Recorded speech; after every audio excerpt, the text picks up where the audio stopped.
So hello. Today is Awaken the Witches number 5. And I think it's interesting it's 5 because it's fiery. That's why I'm in red. I feel like how I met Mary at Beacon Arts, and Ellie can share how you came on to Mary before that, because I know that you invited her to come along. My lasting impression was, oh, what a fiery woman, one of the tribe. So I'm very excited to chat to you today. And I will just quickly introduce myself. I'm an actress, writer, healer, and I bring a lot of stuff and information through from both research and from both souls knowing. And I think that's an important blend of the work that I do. So yeah, Ellie? Oh, yes. Okay. So what am I? Cheryl likes to call me a creatrix, which I really like. I like that. So I am a producer, but I like to say creative producer because I think we manifest things, we make things happen. And I think that is a creative process. Also an actor, dramaturg, and a wanderer. And I love to walk. I know you do too, Mary, and a passionate reteller of her story, so in whatever form that kind of comes in. So really amplifying women's voices. Yeah, that's me. I suppose I better introduce myself. I'm Mary. I'm a historian. Well, I do all sorts of things. I wear all sorts of hats, but basically I'm a historian and a writer. But I'm a historian. That, to me, the important part of that word is story. And it's always story that's important.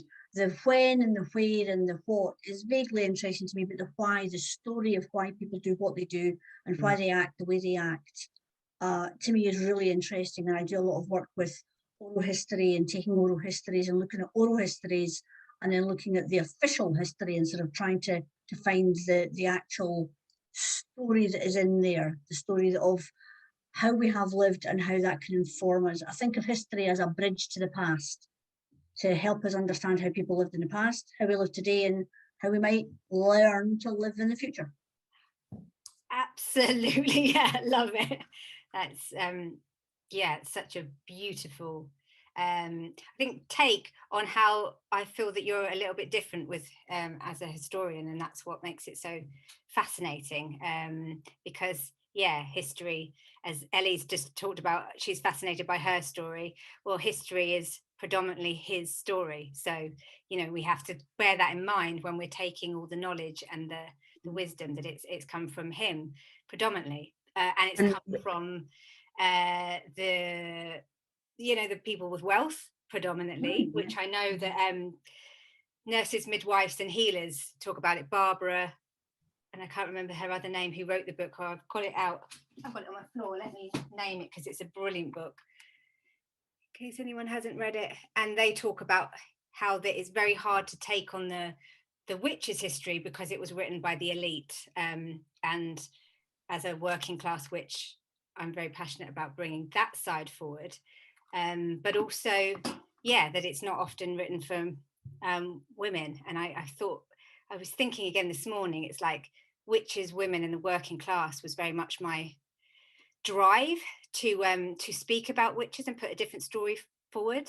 And I wondered, because I know you do brilliant work in the Witches Forum, what got you there to going, this is fascinating, and even to what you're doing today, because it's quite broad and deep what you're doing in the forum. So I want to make sure that we talk about that. Yeah, a lot in it.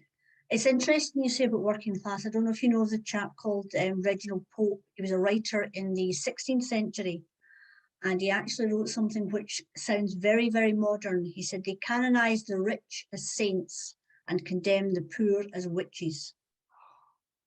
Oh, isn't that such a telling phrase? Yes, I've never heard that. Yep. That's so. It really, it follows on from your amazing talk at Calder Witch Hunt that I saw recently, Mary, where you spoke about that it wasn't the women's voices that you heard, it was the voice of the Kirk, it was the voice of the minister, it was the voice of the people who wrote down the evidence against them, as it were, and women's voices were silenced. And it's so, that's so powerful, isn't it? There was a case in sort of middle part of the 17th century. There was a case I've written about. There's a woman called Agnes Finney who was accused of being a witch. She may or may not have been one, but she was accused of being one. And there were several women in Edinburgh and the Leith area being accused and being tried and convicted as witches because it was said that they were communing with the devil. At the same time, there was a woman called Margaret Mitchison, who happened to be the daughter of a minister, and she was wandering up and down the high street in Edinburgh saying that she had seen the covenanted Christ and hearing voices. But because she was the daughter of a minister, it was thought that she was actually communing with Christ. She wasn't a poor woman. She wasn't challenging the church. She was behaving perfectly nicely. And then the men came in and took charge of her anyway, but she was fine. She was never accused of anything. And yet the women down in the Potter Row living in the tenements, if they said they heard voices or they were speaking to somebody, that was it. They faced the rope and the flames every time. Yeah, and I think that's, I remember studying it quite a lot about the 17th century in London, and why I came across canting, because I didn't know about canting. And for anyone that doesn't know, canting is a language that predates Cockney, and it's spoken by, and it's, I got the dictionary by Thomas Dekker, I think his name was, and he wrote it, but he wrote it, the dictionary, very judgmental of the working class, because he was like, oh, he called it the language of the thieves and beggars of London. And it was actually a friend of mine that had to say, do you want to rephrase that as the working class of London? Because were they all thieves and beggars? And I thought, oh God. And the way that he talked about, and it was a hidden language so that they could get away with stuff, apparently. But I'm like, I think there was a lot more to that. And and I just remember falling in love with that whole side of it and how much it told about our history through their language and this long lost language. I mean, I know Shakespeare and a few other people wrote a little bit about canting, but not many. And it feels like there is a lot of kind of working class truth to bring back, especially around the witches culture, because there was also a lot of gypsies living in, so-called gypsies living in London, and they would have had their practices and their herbs and their medicines, and they were original witches when you look down lineages. And I think that's so interesting because, you know, if you look at witch and pagan and gypsy culture, you will be speaking to spirits, you will be divining, you will be working with these elements. But yet a church, and I actually place that in the play to just highlight that, will say, no, you're communing with the devil, because you can't access that. You cannot. And I just think that's fascinating that someone can tell you what you can and can't access. I mean, yeah, there's so much more I can say, but I wanted to say, because I listened to your podcast and was really embracing it and loved the way that you talked about the word witch. And I know that Ellie's said to me about it before. What does that mean to you? And do you think the word witch existed back then? I do think the word witch existed. I think the problem is witch is a slippery term. It depends on who's got the authority and who's putting the meaning on the word. If you're a 17th century woman who happens to be a healer and possibly you use spells, you use local herbs, you're caring for your own family and other people's family, you might call yourself witch. All of your neighbours might call yourself witch, but what you mean by witch is a wise woman healer. The Kirk comes along in Scotland. We had such an odd Reformation. We come along and we suddenly go, no, witch means you're worshipping the devil. No, it never did. I mean, there were people who had pagan beliefs that were going way back, fair enough. There were some people who weren't. Nominally, everybody was a Christian. People were managing to rub along because you couldn't afford a doctor anyway.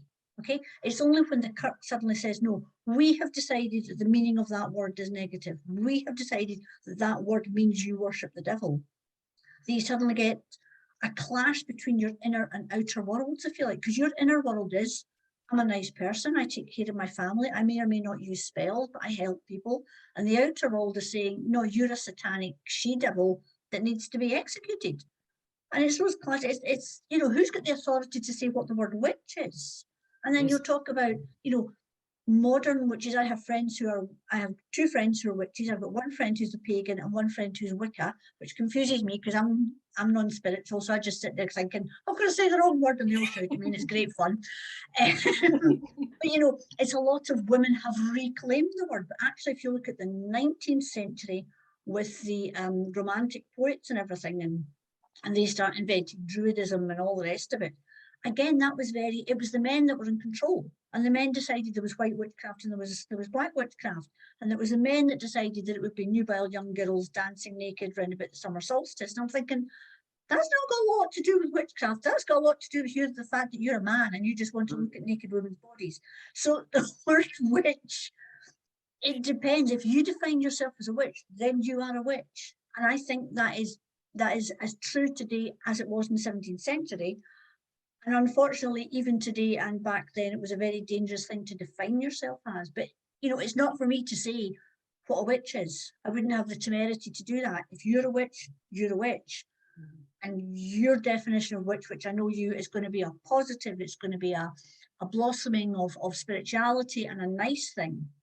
It's only when an authority comes in, as happens in, unfortunately, several countries around the world today, that it becomes a negative. Sorry, was that a really long answer? I loved it. I loved it. It's trying to shut me up. You're gonna have to edit this to shut me up. No, we don't want to shut you up, Mary. No. Quite the opposite. I was hoping it was going to be like story time with Mary, and it is. I'm like, yeah.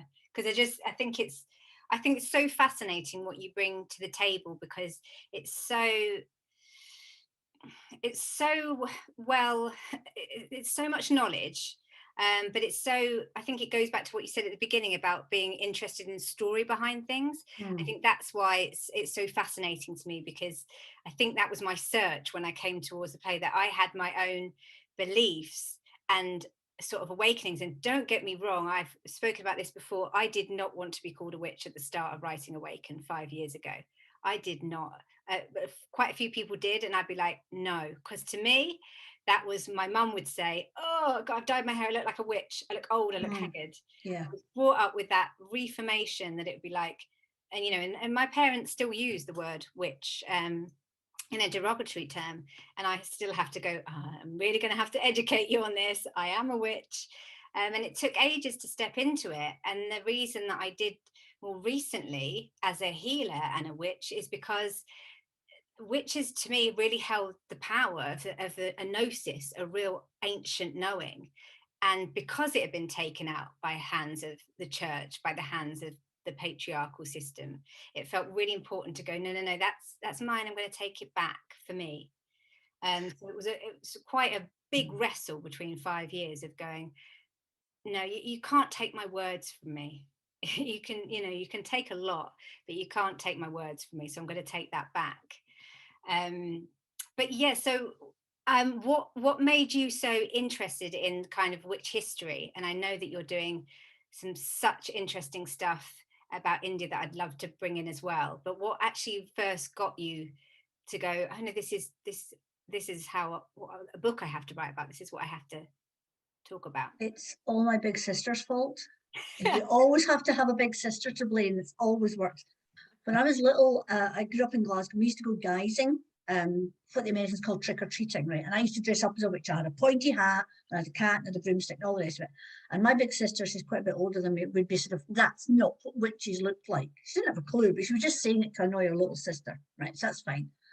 And I also grew up with Bewitched on the television, with the sort of, Elizabeth Montgomery and all the rest of it. So I knew what witches looked like. They had pointy hats and cats and broomsticks, and I knew it all. Then I went to university, had no intention of studying witches. I was going to do medieval stuff. And I had to do sort of bits and bobs. And I sort of came across some witch stuff, and there was some woodcuts. And I thought, that's not a witch. That's just an ordinary woman.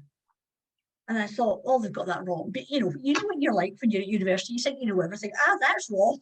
And I sort of thought, well, wait a minute, what's going on here? So I had a little bit of a look at it, and I started reading some descriptions of witches. And they sounded exactly like ordinary women. And I thought, that's not right. They were witches, they had all these things. And then the more it was sort of rubbing against me, the more I thought, no, I need to find out about this. And then I suddenly realised that there was a moment where I was sitting actually reading, and somebody came up to me and said, "What are you doing?" And I said, "I'm reading about witches." And I went, "Oh, for goodness sake, witches." And I thought, no, that's really dismissive. And the more I read, the more I discovered just how ordinary witches were. And that's not to remove their agency or remove their power or remove the autonomy they had, but it was the fact that they were ordinary people, just like you and me. And it's really started to annoy me, this level of propaganda, for want of a better word, that the church had laid on for generations. As you said, if you were to call somebody a witch today, it's a derogatory term. You can say, "Oh, he's a wizard at mass." That's a positive. Oh, yeah. He's a wizard, Harry, with Harry Potter. Yeah, that's a positive. But witches are still a negative. The best you can get is to be a sexy witch if you want. But it was the fact that it was just, yet again, I'm from a very working class background. It was yet again ordinary working people getting dumped on. And that just got me angry. And then once I got angry, I thought, oh, right. Oh, now the gloves are off. So if I get angry about things, that's it. And since then, I've done some work with Roman travel people. I've done some work with Jews in Scotland. I've done work with lepers. So it tends to be people that are pushed to the edge. But it's always the ordinary people that are pushed to the edge. And the majority are always women, you know, getting pushed to the edge. And that just got me angrier and angrier. And the more I read, the angrier I get. And the angrier I get, the more I shout about it. So, and this is why you've got me on today shouting. And this is it. So in answer to anybody saying it's not relevant, this isn't relevant. Oh, don't get me started. What about we've got so many present problems and troubles. Why bother? Why bother? Well, okay, the figures that I have, the last year's figures I'm aware of, which was 2019, there were 20,000 people around the world executed as witches. And that's just the ones we know about. It has not gone away. It absolutely has not gone away. And yet it's not outwardly reported. No, that's the problem, is that it is so normalized in some parts of the world. And I would like to add that most of those parts of the world are where the Christian church has gone in with its big fat size 9 boots. But it's so normalized in a lot of places that it isn't even reported. So that 20,000, you could probably double that number.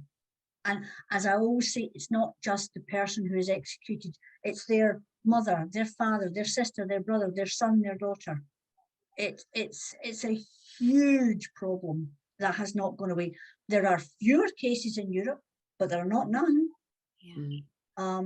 There are cases in America. There are youngish pastors in some of the churches in America who are absolutely adamant that they have witches in their congregation and threaten them on a daily basis. So it's not gone away. And if you're going to go down the historical route, okay, let's not talk about witches. Well, then let's not talk about anything in history that we don't like. Let's not talk about the slave trade. Let's not talk about the wars we've been in. If we cannot talk about the things we've done in the past, how on earth can we move on and give a bit of respect and give a voice back to people who've been voiceless for generations? And again, it's ordinary people being rendered silent by the elites of wherever.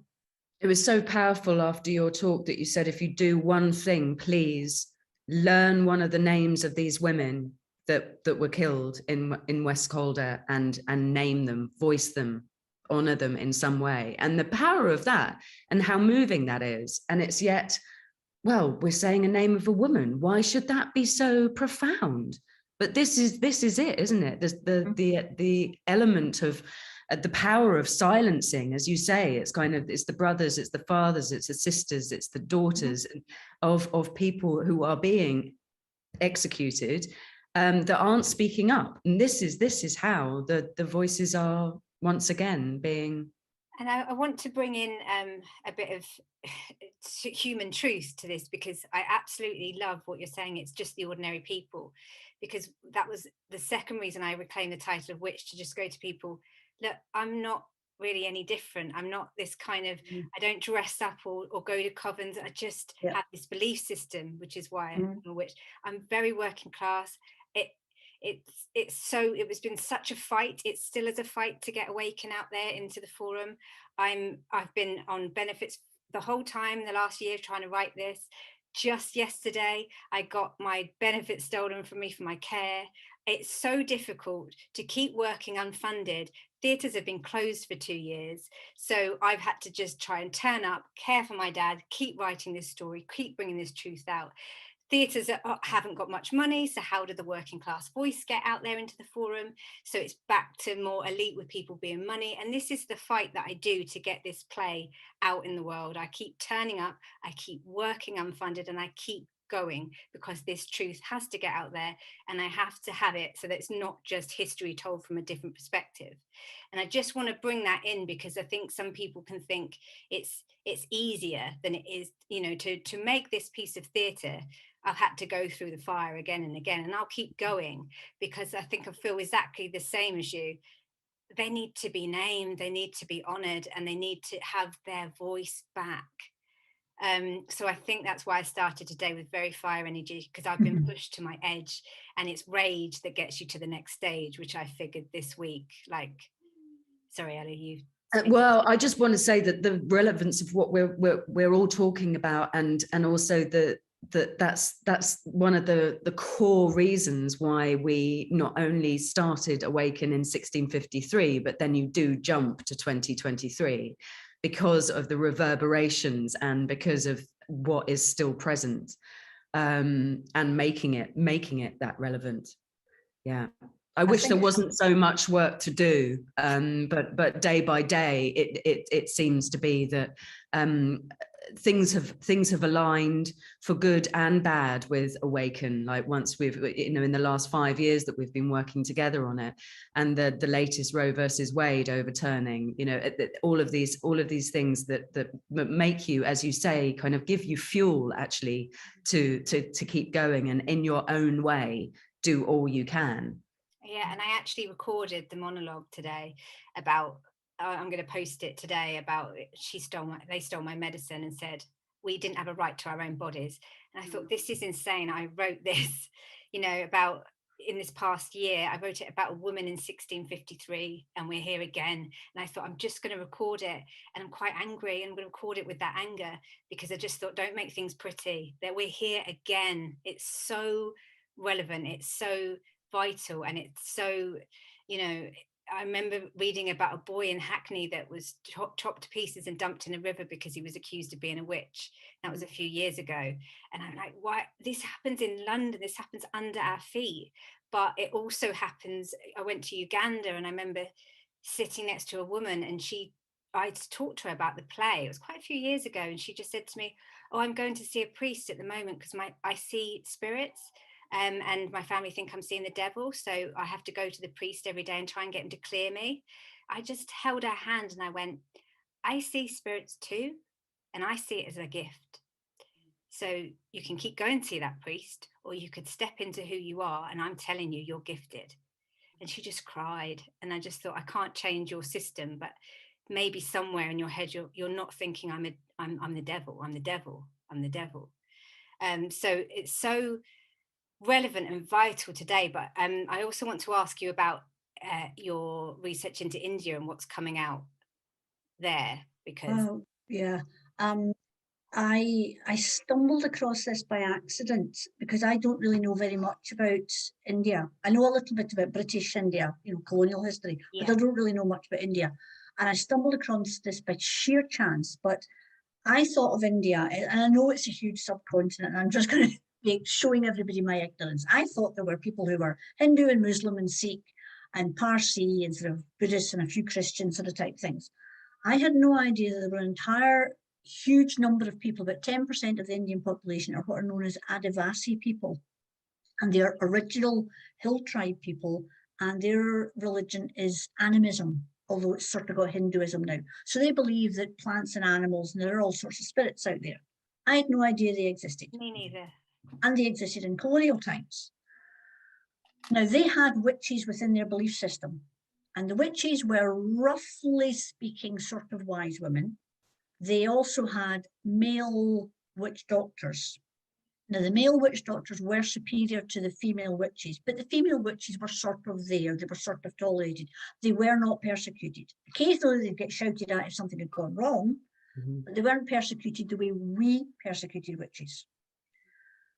And that had survived for, several thousand years. And some of these Adivasi peoples even had matrilinear societies, in which case the witches were superior to the male witches. So that was fine. But then we turn up and we bring in heteronormative, patriarchal, Judeo-Christian norms, and we go, oh, no, we're not having this. So we understand about Muslims, we can sort of work about with them because they've got one God, that's fine. We can't quite understand Hinduism, but we can work with them. We don't mind the Sikhs because they're good soldiers. What are these hill tribes? And we actually describe them as being backward, barbaric, uncivilized. And we turned around and we said, well, we're going to outlaw witchcraft, and we're going to outlaw witch hunting, and we're going to outlaw all these superstitions. And the hill tribe people, the Adivasi people, are going, wait a minute, that's our belief system. You're just trying to flatten our belief system. And because of this, we exacerbate a huge amount of problems, and the number of witch killings goes through the roof for the period that we are there. And we completely exacerbate the problem, because what we were actually doing is we're looking at the Adivasi people and we're going, actually, you see your land, we could grow tea on that. We could grow teak on that. Let's cause bother, which we did. Let's say to them, you shouldn't tolerate witches. You shouldn't tolerate witch hunting. Cause as much bother as possible. The older men in the village, the senior men in the village, would persecute a witch who would be killed. We would then arrest the leaders, and oh dear me, we've managed to take over the land to grow our tea plantations or our teak. And you shouldn't really have killed that witch, but we didn't do anything really about it. That's basically what we did.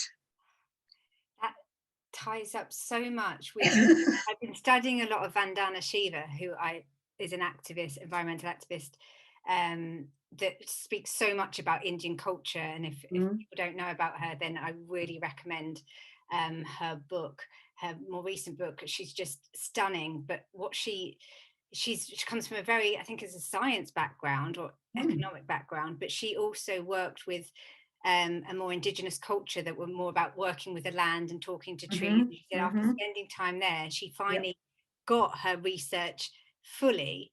And then she talks about how many farmers have committed suicide because they patented their seeds. So to do with Bill Gates taking over and just stepping in and basically saying that they had to have this kind of patent something or other, so they had to pay them to get it patented because they weren't allowed to use it in the soil anymore. And so it's all gone non-organic and ruined the lands, and now they've taken ownership, and all these farmers are just killing themselves because they can't afford their own livelihood. So it's so relevant, it's still happening. I mean, she talks much more eloquently about it than me, so I do really recommend her work. But it's so interesting to go, because I knew that there was a bad problem with witches in India, but I never knew that it even started, that there wasn't. I didn't even make that connection. And to think, don't get me wrong, things weren't perfect. People were persecuted as being witches. It was when we came in and we basically tried to do a land grab.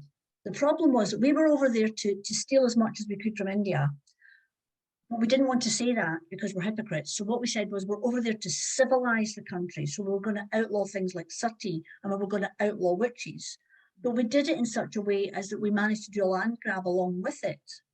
And there are cases where we have this thing where, do you know about the Hermetic myth?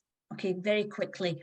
In Europe, we thought we were all descended from God. We were all descended from Jesus, and he was, like blonde and blue-eyed. That European Jesus that we have, of course.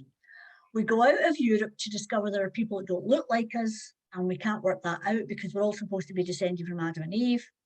So we look in the Bible, and there's a bit where Ham uncovers his father Noah's nakedness when he's drunk. God punishes Ham by darkening his skin and saying that all of his descendants are servants and slaves forevermore. That's how we justified the slave trade, Christianity-wise, right? So we take this, we dump this on India. Because the Adivasi people are original inhabitants of India, they are very, very dark. So we treated them, we had a pecking order, and they were absolutely the bottom of the pecking order. So there was us, then there would be Muslims, Hindus and Sikhs, and the Adivasis were absolutely the bottom. And there are situations where, people are fined for having killed a witch by being fined 25 rupees by a British colonial officer, and then the next case of somebody having stolen a donkey would be fined 50 rupees. So although on the surface we were saying you mustn't kill witches, but at the same time we were saying there's no such thing as witchcraft. So we're taking people's belief system and twisting it in such a way as we exacerbated all of these issues. And we have left that legacy in places like Assam and in the Central Belts where there are Adivasi people. There are huge numbers of women who are persecuted as witches because of the way we went in and completely twisted and subverted the belief system, and then stuffed in our Judeo-Christian norms, put in all these stupid rules, stole as much land as possible, left the Adivasi with no way of living, and left them in debt, and left them with a huge amount of alcoholism. And then in 1947 walked away and went bye-bye, and left the mess behind us.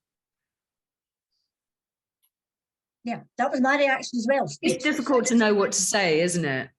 Yeah.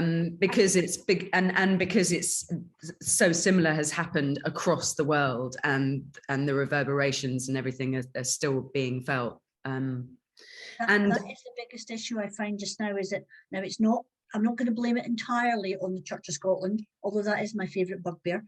But if you look at several of the countries today that have problems where women and children are persecuted as witches, it tends to be places where there is a Christian church, of whatever denomination, but predominantly a Protestant Christian church has gone in and implanted itself on top of the local belief system, whatever that might have been. And that seems to be the areas that have the highest numbers of issues around witch persecutions. And again, it feels that it's coming down to what we were talking about before, about languages being misinterpreted, you know, this connection with the earth, this connection with it, and it's all about a disconnect, and how to go about the reparation of that, of what's happening, what did happen and what's happening. And where the original truth came from, because I'm studying, and so I'm going through a big research period for my second play, and I'm studying ancient Egypt. I've been studying it for quite a long while, just starting a new course about, because I quite like, as I mentioned before, to mix up kind of stuff that I kind of find out through, it's all there for the collective consciousness to pick up. I teach people how to do this. But I also like to research, so that I've got both the kind of left and right hand brain going on at the same time, and the logic and the kind of more feminine, I can receive this knowledge, it's just here for me to pick up. But a lot of the studies are leading back to kind of Sumeria and the ancient cultures, and that the fact that we didn't start when we think we started, that it's all been kind of redone, retold through history, through a different perspective. So when you go right back down to the original teachings, and then you realize that actually we kind of pushed ourselves back, we actually had to be really wise and knowledgeable and really in touch with some sort of spirit or bigger system than we are today, because of how things were built. I mean, we talked previously about the stone circles and things like, you know, the pyramids and how things appeared and when they actually were dated back to. And I think there has to be some sort of acknowledgement that actually, you know, the Christian myth of how the world started, and that kind of historical aspect just doesn't really hold up to be true, because it's not, it just doesn't make sense that it started with a white man in here. Yes. Yeah, if you look, I mean, if you look at some of the early stories within the Old Testament, things like you know, the myth of Noah and the flood, there are hundreds of religions around the world and hundreds of belief systems that have a flood myth within their creation. So there's obviously been, you know, you can see these ancient tools, but so to have the Christianity that we have now, or the Christianity that we have imposed, unfortunately we had the Christianity that started round about the birth of Christ, whether, you know, you believe in that or not, and the fact that that coincided with our European colonial expansion is actually a really bad coming together. That's the problem, is that it gave us that moral justification for what was basically a loot grab and steal as much as you could operation. But we sort of, you know, we sort of put a layer of Christianity over the top and made it look as if we were doing something good, and that there was a moral imperative behind what we were doing, which was blatantly, it was out and out robbery. But we put that moral veneer on the front, and that's the problem, is that those ancient beliefs, those ancient wisdoms, those ancient knowledge that is out there, and as you say, has been reiterated over millennia, we've said, no, we don't actually want to do that. Because if you look at the way, especially in colonial India, everybody was a Christian, allegedly, but people actually weren't following their faith. It was the Christianity that meant you wore a hat to go to church on Sunday. I never understood that growing up, why you had to wear a hat to go to church on a Sunday. But it was that, it was performative. It wasn't actual spiritual knowledge or spiritual wisdom, or actually going in on yourself and thinking about yourself as an individual and your place within your society and the world as a whole. It was surface level stuff to allow us to do what we wanted to do. And whoever didn't fit the boxes that we had created were condemned as witches in whichever century and whichever country we're talking about, unfortunately. I think an extraordinary illustration of this is the Feminine Power exhibition at the British Museum at the moment that Cheryl and I went to the other day, which goes from, very ancient civilizations to kind of up to present day. And I did find it quite overwhelming, actually, for a number of reasons, but most because the most palpable thing is how feminine power is subverted into kind of evil, into demonic kind of, so anybody with strength, with is suddenly lustful, full of lust, and a killer of men, and so you've got Kali, and you've got all of these Medea, Medusa, all of these incredible, probably originally very, very strong women, and the stories have been told about them so often that they are now villains. And I was playing, just to bring it up to present day, the small theatrical kind of illustration, but I was playing Goneril the other day in King Lear, and I came about it from, well, Goneril has reasons. She doesn't see herself as a villain. She doesn't see herself as a villain, although she's depicted as a villain. But I was like, so what is it? What's going on with her? So I found a root of truth through the text as to why she felt the way that she did about her father. And yet I did have people say, so did you enjoy being evil? And it's like, I wasn't playing evil, though. I was playing a woman with strong intentions. So it's just interesting how, again, things can be misinterpreted, and it's easier to put somebody in a negative light than it is to shine a light on their power, because that's much more dangerous. Yeah, I mean, if you're a woman and you have only limited choices in what you can do, the actions you may take could be perceived as evil, but you yourself may not be, because you only have a limited amount of agency. There's only so much you can do. And it's interesting saying about theatre. I know that about the Pendle Witches in England. What I find absolutely fascinating about the Pendle Witches is that just after the trial had taken place, there were theatre productions in London about the Pendle Witches, where their beliefs were mocked and ridiculed. It's really interesting. And these were played for working class audiences in London. It wasn't oh, look at them, they've got power, they're wicked, they're evil. It was, oh, look at the ridiculous things they believe up there. Look at the stupid things that Granny Demdike did. So I don't know why, but I suspect that they didn't think portraying them as evil would fly. So what they did there was, instead of, so that's your two choices: you're evil and wicked and therefore need to be punished, or you're stupid and ridiculous. And that's the two boxes. Either way, you're completely dismissed. You have to be completely dismissed. Yep. So if you're evil and wicked, your agency, your power is coming from the devil, so it's not really you doing it. And if you do try to do power, then you're ridiculous and silly. And you still see that today. I'm not going to go to the theatre world, because you ladies are theatre ladies, but you know yourself, you look at theatre, you look at film, you look at television, women can be sexy or evil or stupid, silly. Those are the three roles you get to be. Yeah. And that's it. Men can be 101 different things. Men can be three-dimensional characters. They can be funny and evil, or they can be nice and stupid. Women have to, that's your three choices. Yeah. And we still have those portrayals today. Don't get me wrong. I mean, this is why I'm here. I was a casting director before all of this. So I worked in the industry, and I got more and more frustrated with not being able to cast women in anything, that I came out of it and went, right, I'm going to do something different. And I didn't realize I still was like trying to find roles that were juicy and interesting, just not there. And I changed career paths at 35. So a director actually said to me when I was training, you haven't got long left till you look good under the lights.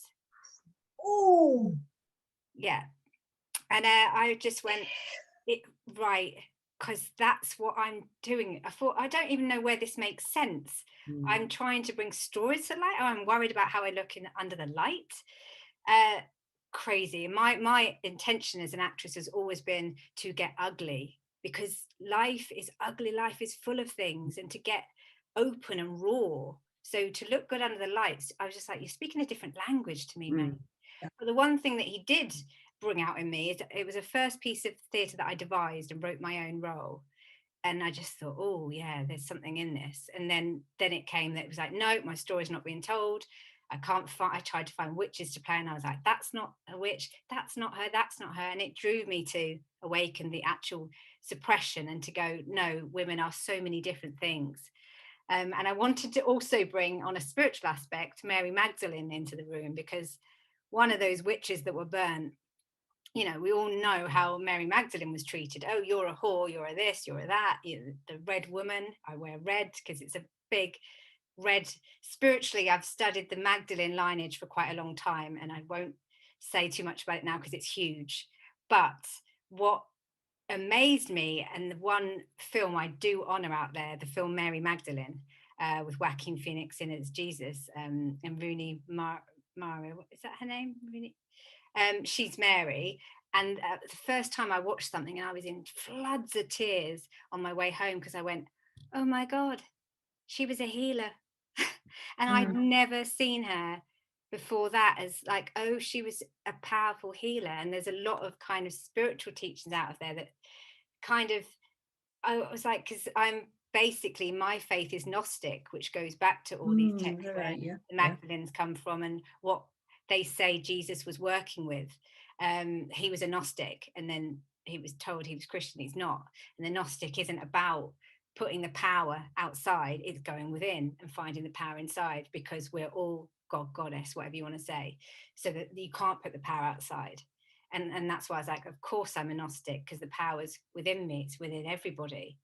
And but what the Christianity has done to me, which is unfortunate, is took away my, because I remember first time I was working with the play, and I work with spirits and ascended masters and things like that, and I remember the energy of Jesus coming in, and I was like, I'm not working with you, no way. Jesus, no way. And I remember this guy said to me once, Sheza, do you not think Jesus could be an ascended master? And it blew my mind. I wasn't ready to receive it. But how I see Jesus today is just someone that was very advanced on the healing level, that he could like come into communities and make them come together all as one and see the light that's within them, and, you know, make a lot of sense.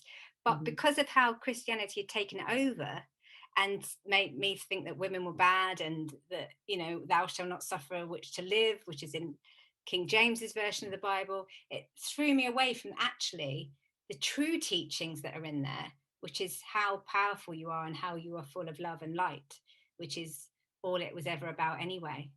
Yeah. I feel like it's interesting if you look at the history of the Catholic Church, and I'm not going to go with that, but if you look at the very early church before it split into Catholic and Coptic and all the rest of it, is when they decided what books were and were not going in the Bible. And the books written by women, well, we're not having them.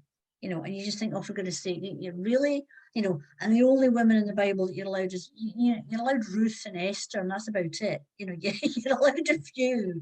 And you know, letters to the Ephesians saying things that women shouldn't speak in church. I'm thinking, wait a minute, how is a letter to somebody being allowed in a book that's supposedly inspired by God? I mean, don't get me wrong, the Bible is a fantastic read. But as a method of following a religion, it's a very strange book. It's very fascinating to me. And things like the Synod of Whitby which took place in Britain around about the 8th century when you had the Celtic Church. So Scotland, Ireland, Wales, and sort of Cornwall, places like that, they had the Celtic Church. And they had a synod at Whitby where the Catholic Church just came in and said, no, we're not having your Celtic stuff anymore, because we had this really bad habit. You know how a Celtic cross has got a circle at the back? Mm-hmm. Because life is circular, and the sun and the moon, and you know, and we were trying to sneak pagan elements in under the radar, as it were. And the Roman Catholic Church said, we're not having that. And they completely flattened the Celtic Church. And it's things like that. It was, if you look at, you know, the Roman Empire in the West falls, so the Catholic Church fills the vacuum and all the rest of it. If you look at all of these situations where women's voices are silenced, round about spirituality in all sorts, it's always because the men are afraid, because women can do the one thing that they can't, is we can have babies. Yeah. It's the one power we have they don't have. It terrifies them, and the only way they can fix that fear is to control it through authority. That's, to me, what it comes down to. It comes down to that basic, we can't do what they can do, but we can do everything else to control it. And we're going right back to the Roe versus Wade bit of the fact, physically controlling somebody else's body, not just controlling the person, but physically controlling the body. And that's where all of these elements come together.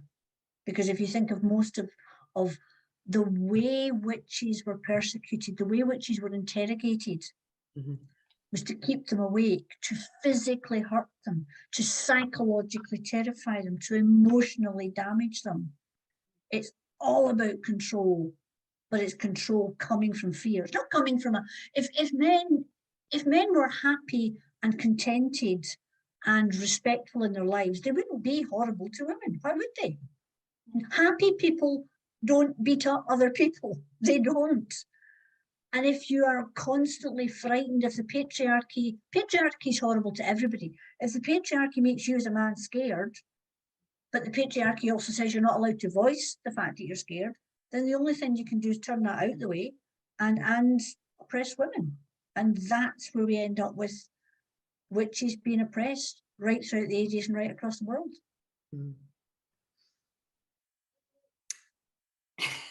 As I heard somebody say after the Supreme Court overturned Roe versus Wade, and she said, it's all about organizing, not agonizing. And I thought that was really powerful. Yeah. I thought it's about, and it's not about individualism, it's about a community and gathering together. And I think that's what Scotland as a whole is doing so brilliantly at, with all the campaigning and the writing. You're writing everything that's happening.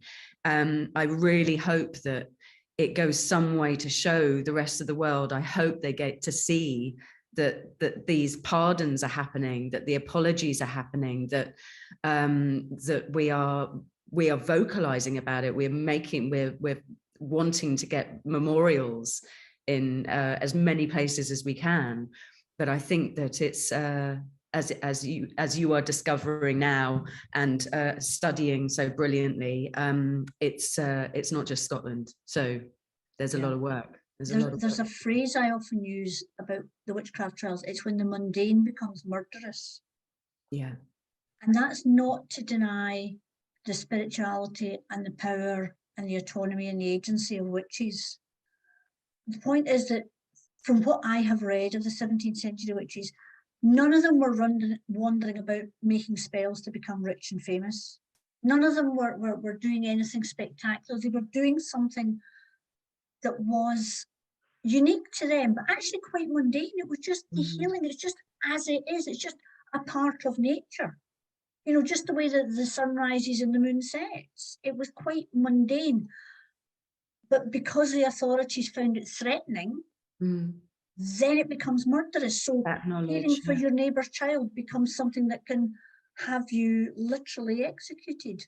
And I think it's awful that we've got to the stage where somebody doing something which harmed no one then became a reason to torture, to persecute and execute. Now, don't get me wrong, there were some of the women, and I always get shouted at for this, not all of the women who were persecuted, tried and executed, were perfectly innocent, gorgeous, lovely people. Some of them would have been so-and-sos, because guess what? They were ordinary people like the rest of us. That's not to say they deserved any of the treatment. They didn't. But there are good people and bad people. There were people who were nice and people who were not nice. But rather than treating each of those women as an individual, and maybe some of them deserved to go to prison for what they had done, but the vast majority were just doing what they were doing. They were ordinary people. And if they had been treated as ordinary people, and if they had been allowed to tell their story, back to that, then those who had done something bad should have been punished under the law, and the vast majority who'd done nothing should have walked. We didn't treat them as individuals. We just went, you are witches, you are women, you're evil, you're wicked, you deserve to be punished. And we just kept that going for so long, and we continue to do it today. As I say, I don't know how many of them were or were not witches. I don't know how many of them were or were not innocent. To me, it doesn't matter. They were persecuted because of the fear of the Kirk, rather than being treated as individuals. And those who deserve punishment for something should have got it, because the law is the law. But no, not to be persecuted, not to be vilified, not to have communities traumatized, and not to the stage where we're even having to have this conversation today. We should not be having to have this conversation. We should be having a nice, I don't know, an afternoon with a gin and tonic and blethering about something. We should not be having to have these conversations. And the fact that we do shows that actually we haven't really moved on. That's the sad part, but it's the part to make you angry and be fiery. Yeah. And I think, because I think what's coming up is like, what next? What can you do? Because from a place of anger, the worst feeling is being stuck with that anger. And I think my personal belief system is that we've been, and this is going to come up very much in my second play, but that we've all been controlled and manipulated to turn it against each other time and time again by powers that be, that whoever's at the top, whether that be person at the church, because I've met so many church people that wouldn't believe in persecution, but just doctrinate it. You know, we've been taught, and I don't always believe that our court system is the very safest place that we can trust in anymore. I know a lot of people that are breaking apart, because I think most of the witchcraft laws were insane and inhumane. I think new laws that are just being passed now are insane and inhumane. So we really need, I believe, as we go back to the working class never had their voice, that the people need their voice again, because it isn't people that are turning against people. It's media outlets that are firing us up against us and them, religions, firing them all up. But if we meet people to people, take the top structure out, the power, the corporation, the greed, the people that aren't thinking about people, that are only self-satisfying. People don't want this. People want freedom, they want body sovereignty, and they're happy to let you live as you live. I mean, I know so many people that don't have any of my witchy beliefs about the world, and they absolutely love and nourish and support what I do, even though it's not always what they agree with. And so it's really, the thing that you can do is go, do you know what? I'm going to learn about other cultures, about other people, about other opinion. I'm going to come together. And I'm not going to say you can't do this, or put laws or systems in place that turn people against each other, or even social media that do, you know, just catch out. Because when I go within, that's the answers I'm getting. It ain't the people that's a problem. Yeah. It ain't the people, it's the power. Right. The manipulation by the elite, controlling what we see and what we hear to try and corral us into thinking the same way. The way that they want us to think, or actually the way they don't want us to think. They don't want us thinking, you know, here's a lottery ticket, here's a cheap game show on the television, here's some cheap alcohol, there's a cheap holiday, go away now. Don't actually challenge what we're doing, which is fine. If they want to go and do their thing in the corner, if it didn't affect anybody else, yeah, you're absolutely right. If the elites would leave the rest of us alone. Most people I've met are actually really, really nice, and they come from a variety of backgrounds and a variety of belief systems. And most people actually just want to rub along, and, you know, we'll all stumble along and make the mistakes that we make in our lives, but none of us actually really want to harm each other at all, except the elites, you know, they want that control, they want whatever it is they want. And I've given up trying to even understand what it is they want, because I don't anymore. I can't quite get my head around the way they live, but that's fine. They're doing their thing, which is fine if they would just leave me alone to do my thing as well. Yeah. So I think that's Exactly. where things like Awaken and similar projects like this, if nothing else, it sparks a conversation. People are going to be going, I actually didn't think about that before, or actually, no, that is a different way of doing things. I mean, I've had people challenge me to say things like, why don't you say that all the witches were innocent? And I'll say, well, this is why historically, but that's fine. I'm happy to have the conversation, because most people are open to debating stuff, and I won't get it right all the time. Of course I won't. Obviously, I'm perfect. I get it right all the time. But, you know, you don't get it right all the time. That's normal. We're all flawed human beings. But let's try and work together. Let's look at our past, illuminate what we're doing now, and please let's start learning for the future in everything that we do. So Awaken, we need to get Awaken out there. Yeah. I don't know how you do it. I don't know what magic wand we need to weave a spell over, but we need to get Awaken out there. We need to get everybody looking at it, discussing it, debating it. Even if they don't like it, I don't care. Yeah. Watch it and let's get you thinking about it. Yeah, no, I agree, and I'm so grateful. There's so many voices that are reiterating the same thing from different paths, and I think that was, I said to Juliana the other day, but I reiterate it to you. It was such a pleasure to meet you then, and to hear your background, and just go, oh, we're meeting of minds, and we don't necessarily have the same belief systems, but actually this is starting the dialogue. And I totally welcome people that go, I don't like witches, and I really do. Come and listen to a story about them, because then you might go, oh, I do a few things like that. Oh, okay, you know, or not. You might go, do you know what, she's barking. Great, at least you've heard what, you know, what a different way of walking of life, and that would be that. But what I will say is, you know, it's a persecuted people you're talking about. Yes. When you're talking about witches, it's a persecuted people that have died for being them. So you know, think about it. When we put all this stuff out there about supporting minority groups, why the hell are we not supporting spiritual groups like witches? Why isn't there a tick box to go, oh, this is a minority group that's been persecuted for their beliefs and still is today, even if it's in lower forms of ridicule or, you know, whatever it is, it's a persecuted group. And I will not give up until we have a tick box and we get heard and we go, oh God, they've been silenced. And we refuse to remain silent. Good. Good. Yeah, I have a young friend who's a witch, and she works for a health board, and nobody that she works beside knows that she's a witch, because she knows of the looks that she'd get, the sideways glances. And she said, you know, she works beside people who have a religious faith and people who have no religious faith. But she will not speak about the fact that she's a witch, because she knows what would happen. She knows the negative comments, the whispered conversations behind her back. And yet when she's caring for people who are ill, her natural, you know, instinct is to reach out to them in a spiritual way, but she will not do it because she is afraid she would lose her job. It's as simple as that. And she says if she was of any other religious faith, if she was of a recognised religious faith, she could be open about that, but she is too scared to be open about the fact that she is a witch. And that's ridiculous in this day and age. Ridiculous. I hear that so much. And I actually listened to the Pagan Federation podcast the other day, because I kind of don't really identify myself as pagan, but I thought, well, there must, what is a pagan? And I listened to the woman talk and I thought, oh God, I'm just like her. She was like, yeah, you know, I'm just a healer and I do this and I do that. And I thought, oh, that's all it is. It's a lot simple. It's just trying to heal, work with the earth, do this, do that. And I was like, oh, that's just me. And I think that I will just lastly say that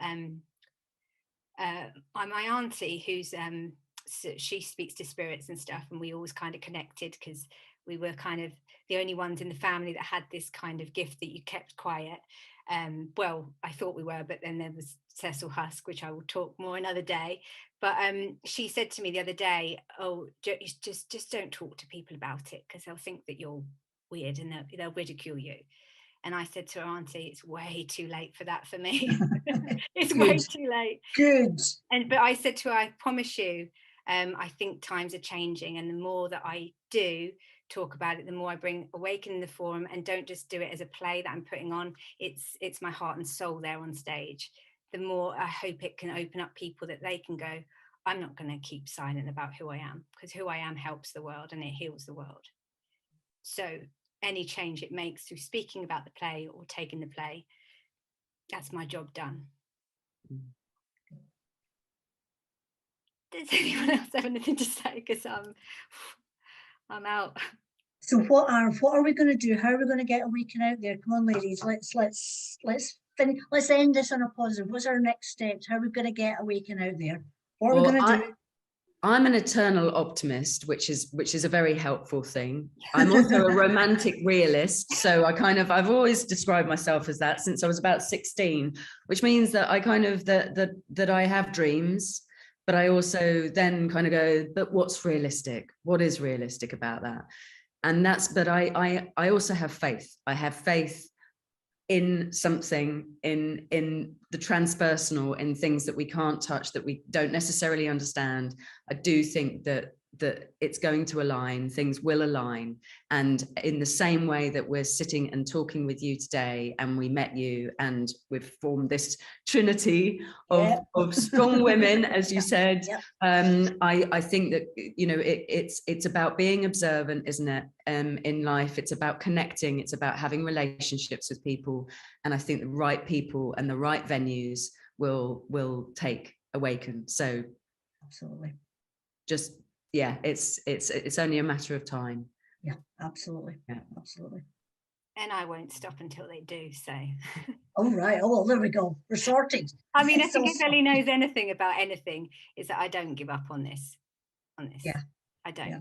You know. Well, it's funny. I was asked the other day when I'd written my first book about witches. My book came out the other year, last year, and name it for us. Somebody said something, Borders Witch Hunt, and somebody said something about, you know, all everything coming together and the apology and the pardon, and wasn't it good that your book came out? And I suddenly realised I'd actually written my first thing about, the first article I ever wrote about witches was in 2005. So I'm thinking, yeah, I have been shouting about this for a long time, and I'm not going to shut up now.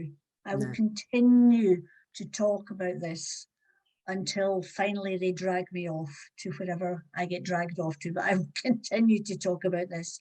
And it's just a case of, well, I just hope that, you know, when Awaken is on, in the first big theatre it's on, I sincerely hope that I will be in the front row, being able to sort of, you know, cheer you on and shush anybody that's talking throughout it. So that's what I'm looking for. Yes, please. And hopefully this is the start to a lot of potential collaboration, and who knows what's going to come from this. So, and it reminds me, just to close up, of quite a funny thing when we had the first reading for Awaken with a cast who hadn't met each other, and one of the actors said to me, "So when did you first start in writing Awaken?" I was like, 1653. Oh, lovely. I like good that answer. Yeah, brilliant answer. Because it's, you know, that's when it started. So yeah. Oh, it's such a blessing to chat to you. Such a blessing. Yeah. Thank you so much, Mary. Amazing. That's no problem. It's been fantastic, and we could talk for hours and hours and hours. I know, but we have to eventually stop. So yeah.